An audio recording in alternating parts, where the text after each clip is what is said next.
tudo bem?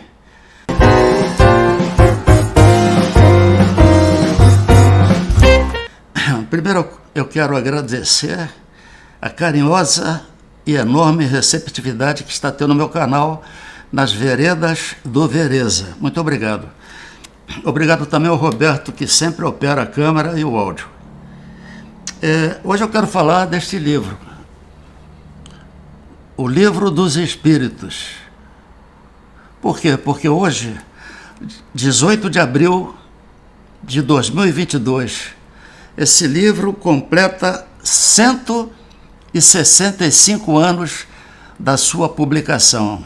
Da primeira publicação, que foi com cerca de 500 perguntas, com as respectivas 500 respostas. Depois veio uma outra edição, que é a definitiva, com 1.119 perguntas e as 1.119 respostas. Aliás, esse livro foi transformado em audiolivro, gravado pela Larissa Vereza, minha filha, e eu respondendo. Ela como se fosse o Allan Kardec fazendo as perguntas, e eu, sem nenhuma pretensão, respondendo como se fossem os espíritos. Está no YouTube gratuitamente, o audiolivro, o Livro dos Espíritos. Muito bem. Naquela época, em 1857, um homem chamado Hippolyte Léon Denisard Rivaillot foi convidado para assistir o que era febre, o que era moda em Paris, as mesas falantes ou mesas girantes.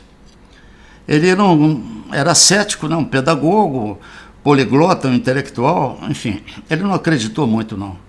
Mas depois de insistentes convites, ele foi a uma casa e nessa casa ele viu perguntas que eram feitas e as mesas se movimentavam e respondiam. Obviamente que não eram as mesas que respondiam e nem eram as mesas que se movimentavam. Eram espíritos que envolvem as mesas com seus fluidos e fazem com que essas mesas, obedecendo aos fluidos dos espíritos, respondam às perguntas que eram feitas. E assim ele vai comparecendo de reunião em reunião, até que ele se convence. E um belo dia, dito para ele, através de um conjunto de espíritos, denominado o Espírito de Verdade, que ele teria sido escolhido para codificar o que antes era disperso, porque o Espiritismo não nasce com Allan Kardec. Já com Tertuliano, no 200 anos depois de Cristo, Tertuliano, podem pesquisar, Tertuliano, 200 anos depois de Cristo, já falava das mesas girantes. Incrível, né? Incrível, podem pesquisar. Tertuliano, 200 anos depois de Cristo, já falava das mesas falantes ou mesas girantes. Então, o Kardec foi escolhido para codificar essa doutrina no ano de 1857. E com a ajuda de médios jovens, adolescentes, as irmãs Baudin, a Ruth Jafé, ele foi fazendo perguntas e não ficava satisfeito com a resposta de um ou outro, ou dois ou três espíritos. Ele fazia uma espécie de interrogatório, ele era muito severo, né, pedagogo, ele era muito severo e ainda um pouco cético, ele fazia essa pergunta a uma infinidade de entidades de espíritos, quando essas perguntas e essas respostas tinham uma unidade, tinham uma coerência, aí ele então publicava. Assim ele publicou o Livro dos Espíritos, depois ele publicou o Livro dos Médiuns, depois o Evangelho segundo o Espiritismo, depois ele publicou Céu e Inferno e a Gênese. E depois que ele partiu, publicaram, obviamente, obras póstumas. Agora, o grande mérito do Kardec é que ele não aceitava o misticismo, ele não aceitava nada que não pudesse ser provada pela fé raciocinada, que é absolutamente diferente da fé cega, porque a fé cega, ela acredita em dogmas, em frases feitas, em um Deus ameaçador, em clichês. Ele não aceitava isso. Não aceitava ele era um intelectual, né? Em hipótese alguma. Então, ele preocupado com a classe operária de Lyon, ele, antes das 5 obras, ele escreveu o que é o Espiritismo. É uma espécie de uma cartilha, onde ele didatiza uma síntese dos 5 livros. Claro que é importante ler o Pentateuco, é importante ler os 5 livros, mas nessa cartilha, ele preocupado com o nível cultural dos operários de Lyon, ele primeiro faz essa cartilha, o que é o Espiritismo, onde tem uma síntese, né, do livro dos Espíritos, do livro dos Médiuns, enfim, uma síntese da doutrina. Muito bem. E é curioso como, embora o iluminismo estivesse ainda bafejando com suas luzes, sobretudo a Europa, olha o que aconteceu com uma obra de Kardec. Ele recebe um pedido de Barcelona para que ele mandasse os livros, né? Os 5 livros. Ele pega, faz uma encomenda e manda para Barcelona.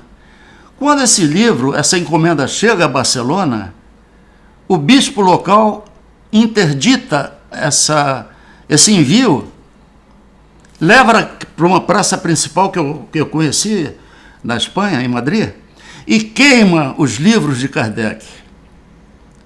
Queima os livros de Kardec. Veja bem, hein? Isso já com algumas luzes, né? Já contra os clichês religiosos, enfim, mas queimaram. Tempos depois, na Sociedade Espírita de Paris, esse bispo que partira, que houvera desencarnado, ele se manifesta e pede perdão por ter feito aquilo, porque no plano espiritual ele percebeu o absurdo que ele havia cometido. Então, eu não quero fazer aqui nenhum proselitismo, eu estou comentando algo histórico, né? Algo histórico, porque é curioso, você verifica uma coletânea de filósofos, você tem ali rigorosamente todos os filósofos possíveis e imagináveis, mas você não encontra o Kardec. O único filósofo que deu uma resposta do Consolador prometido, né? Que a vida não termina com a morte da matéria, que há uma sobrevivência da consciência, uma sobrevivência do espírito. Então, essa grande filosofia que dá uma resposta objetiva e com provas. Por que com provas? Porque mais tarde, depois da mesa girante, que era bem precário, vieram as cestas, né? Eram cestas de palha com um lápis, né? Um lápis na ponta. E esse lápis ia escrevendo as mensagens espirituais. Bom, depois perceberam que melhor do que essa cesta era a própria psicografia. Com o tempo, isso foi se desenvolvendo e hoje em dia nós temos, podem pesquisar, a transcomunicação. O Kardec havia avisado isso, através do Espírito de Verdade, que um dia a evolução da comunicação do plano espiritual conosco, encarnados, chegaria a um ponto, por isso que é ciência, filosofia e religião. Tem esses 3 aspectos. Chegaria um dia onde a comunicação do plano espiritual conosco seria feita cientificamente, que é a transcomunicação. A transcomunicação, os espíritos se comunicam através da televisão, de celular, né? Computadores, rádios, enfim. Eu quero esse vídeo que eu gravei hoje é uma modesta homenagem a uma data tão importante para a humanidade, né? Que é o Consolador prometido, que nos foi prometido por Jesus, né? Que é você saber que a matéria termina, mas o corpo perispiritual, o corpo astral, esse não acaba. A sobrevivência da consciência, essa não termina. E daí você recebe comunicações de entes queridos, de pessoas que já partiram. E além da transcomunicação, bem antes da transcomunicação, você tem as materializações de espíritos. Aí você pesquisa, porque tem que passar pela ciência, aí você tem que conhecer ectoplasma, você tem que conhecer os fluidos espirituais.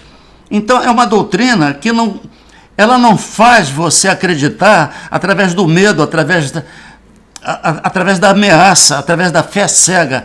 Não, ela te pede a fé raciocinada.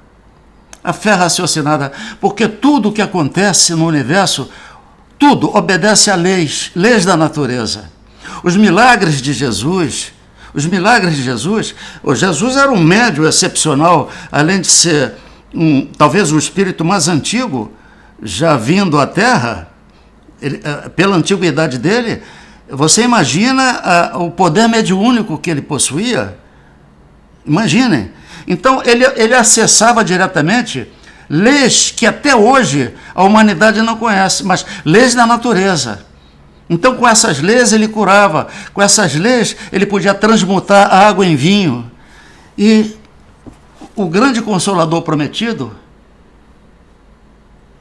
é, com a minha humilde opinião, a doutrina que diz que nada acaba, que a vida continua, que os nossos parentes que partiram antes, que nos antecederam no plano espiritual, podem e se comunicam conosco.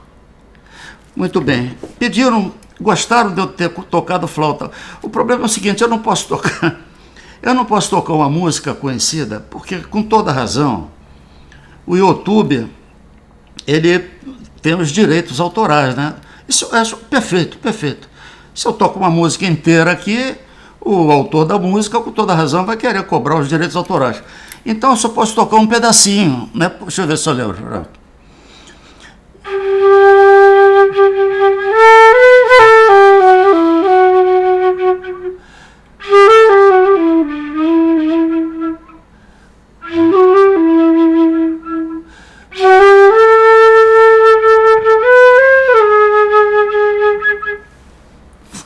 E olha lá, tá bom? Muito obrigado. Um beijo.